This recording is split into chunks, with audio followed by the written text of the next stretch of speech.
कितने लोग कल कथा में उपस्थित थे? कल की कथा में उठाना हाथ ऐसे। सारे उपस्थित थे, बहुत सुंदर बात है। तो आपको फिर याद भी होगा कि कल प्रसंग क्या कथा में चल रहा था। उठाना हाथ, सबको याद है? हाँ जी, वेरी गुड।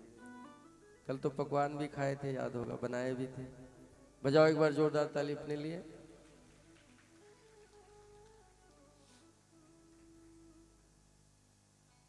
आज उससे आगे बढ़ते हैं, कथा से उससे उसी कड़ी में उसी क्रम में आगे बढ़ते हैं। एक बार मैं फिर सभी श्रद्धालु जनों को मेरी टीम की तरफ से, हमारी तरफ से सभी को प्रेम भरा राधे राधे। और पावन कथा का आज ये 6वां दिवस है। बहुत आनंद बरस रहा है और ये सब आप लोगों के कारण है, क्योंकि आप इतना समय खर्च करके इतना ध्यान पूर्वक कथा को श्रवण कर रहे हैं, तो फिर मजा आ रहा है। अरे कथा सुनने वाला भी कोई चाहिए, सुनाने वाला महान नहीं है। सुनाने वाले तो बहुत रोड पे घूम रहे, किसी के पास बैठिए कुछ ना कुछ सुनाएगा ही। सुनता कौन है जी? आप लोग सुन रहे हैं, इसलिए आप सभी महान हैं। भगवान की कथा जो सुने वो महान है। जिसे भगवान की कथा में रुचि हो वो महान है।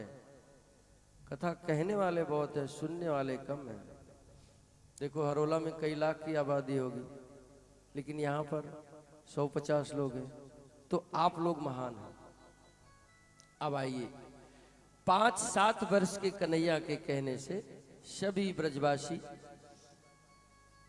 इंद्र की पूजा छोड़कर और सभी गोवर्धन जी महाराज की पूजा कर रहे हैं। आओ ना, ऊपर आओ ना राज भाई। चलो भी बाद में बुलाएंगे, अभी बुलाएंगे, ले जाओ रसीद वगैरह। तो अब क्या हुआ? पूजा तो हो गई गिरिराज जी महाराज की। ठीक है, पूजा होने तक तो कोई समस्या नहीं थी जी। समस्या अब क्रिएट होगी, क्योंकि देखो एक बात बहुत चलन में आती है।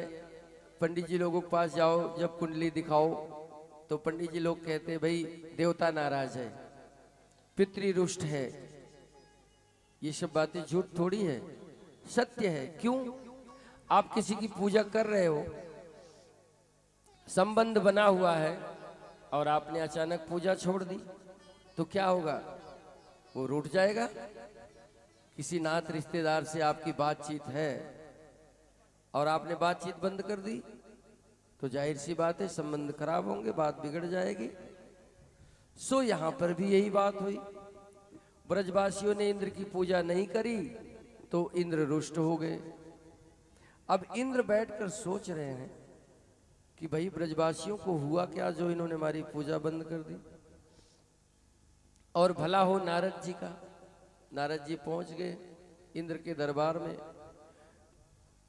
तो इंद्र बड़े चिंतन में बैठे थे। नारद जी ने कहा महाराज इतने सोच विचार में क्या बैठे हो? यही ना कि ब्रजवासी आपकी पूजा नहीं किए? बोले हाँ सत्य है, उन्होंने आपकी पूजा छोड़ दी और उन्होंने 5-7 वर्ष के कहने से, उस कन्हैया के कहने से, नंदलाल के कहने से गिरिराज जी महाराज का पूजन किया।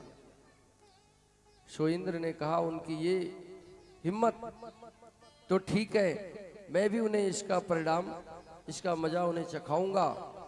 और उन्होंने बादलों को बुलाया और बुला करके बोला कि जाओ ब्रजमंडल पर छा जाओ और इतनी घनघोर बारिश करो कि पूरे ब्रजमंडल में कोई शेष ना रहे। बादलों ने कहा महाराज ये वर्षा का समय नहीं है, वर्षा का समय जा चुका है, ये तो नियम विरुद्ध कार्य होगा। अब इंद्र क्रोध में तो थे ही। उन्होंने जोर से बादलों को डांटा और कहा कि तुम मुझे उपदेश दोगे, ज्ञान दोगे, या तुम मेरी आज्ञा को मानोगे? जाओ जैसा मैं कह रहा हूं वैसा करो। आज सारे बादल उमड़ घुमड़ करके आए, ब्रजमंडल पर छा गए। ब्रजवासियों ने सोचा कि चलो शायद ऐसे बूंद आएगी थोड़ी बहुत, समय तो है नहीं वर्षा का, इतनी समस्या नहीं होनी चाहिए भाई। गोवर्धन पूजन दीपावली के शायद दूसरे दिन आता है ना, वो कार्तिक मास होता है। तो मैक्सिमम बारिश तो भादो मास तक होती है, थोड़ी बहुत क्वार में हो जाती है, कार्तिक में तो शायद ही कभी हो, लेकिन यहाँ तो कार्तिक मास ही सावन भादो से ऊपर हो गया। वो बादल एक एक बूंद से शुरू होकर के मूसलाधार वर्षा में बदल गए। ब्रजवासियों ने सोचा कि शायद थोड़ी बहुत बरसात होगी, लेकिन अब तो भैया बूंद टूटने का नाम ही नहीं ले रहा। पानी भरने लगा, गली मोहल्ले भर गए, सड़कें भर गई, अब घरों में पानी घुसने लगा, लोगों के सामान डूबने लगे, सभी गौएं और उनके बछड़े सभी रंभाने लगे। बाल गोपाल लेकर सब लोग बड़े सशंकित हो गए और सबका मन बुद्धि दिमाग चित्त एक ही जगह जाके अटक गया कि हमने लाला की बात तो मान ली, ये निश्चित रूप से इंद्र का प्रकोप है। लोगों को समझने में देर नहीं लगी। अब सभी लगे चिल्लाने, अरे लाला कन्हैया कहाँ है, हम तो पहले ही कह रहे थे, अब मेरी रक्षा कर, अब तू ही करेगा। कन्हैया ने कहा चिंता मत करो, आप सभी अपनी गौएं और अपने बाल गोपाल जो आपके घर गृहस्थी का सामान है जितना संभव हो ले करके और मेरे पीछे पीछे आओ। तो भगवान श्री कृष्ण सभी को लेकर के आज गिरिराज पर्वत पर जाते हैं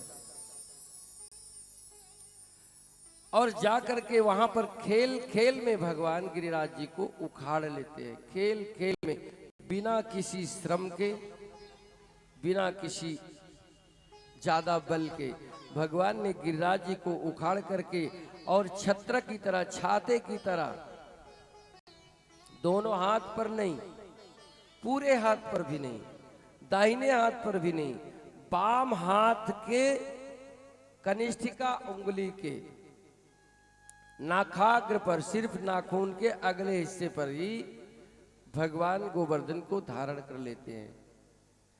बोलिए गिरिराज जी महाराज की।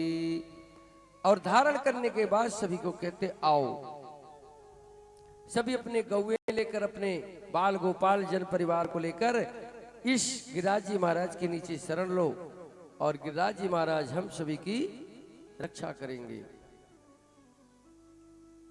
अब मैया यशोदा ये देखकर बड़ी परेशान हो गई कि अरे 5-7 का मेरा बालक और यानी इतना बड़ा पर्वत उठा रखा है। अब किसी की माता हो, बालक के मस्तक पर पसीना आते ही माता का दिल धड़क जाता हो, मेरा बच्चा कितनी मेहनत कर दिया। पतिदेव को कहेगी दिन भर कमाओ और बेटे से कहेगी बेटा कम मेहनत करो। आज मैया यशोदा भी ऐसा ही कर रही, करे देखो मेरे लाला को इतना बड़ा पर्वत उठा लिया। सभी से भाग भाग कर, दौड़ दौड़ कर जा करके कहती है कि भैया थोड़ी थोड़ी सभी लोग सहारा लगाओ, देखो मेरा बच्चा अभी छोटा है और इतना उस पे अकेला नहीं होगा। तो मैया सभी से जब बोलती है तो सभी अपनी अपनी लठिया गिरिराज जी महाराज में लगा लेते हैं। एक भजन सुनिए।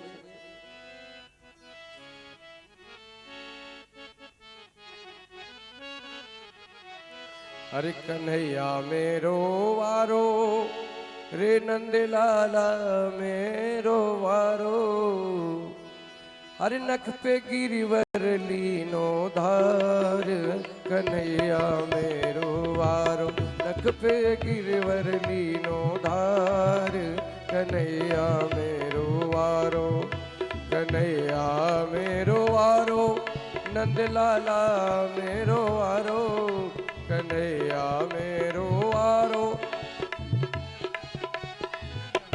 नख पे गिरिवर लीनो धार, कन्हैया मेरो वारो, नख पे गिरिवर लीनो धार, कन्हैया मेरो वारो। अरे 1-2 बहन उठ जाओ ना, थोड़ा शुभ कर दो ना, थोड़ा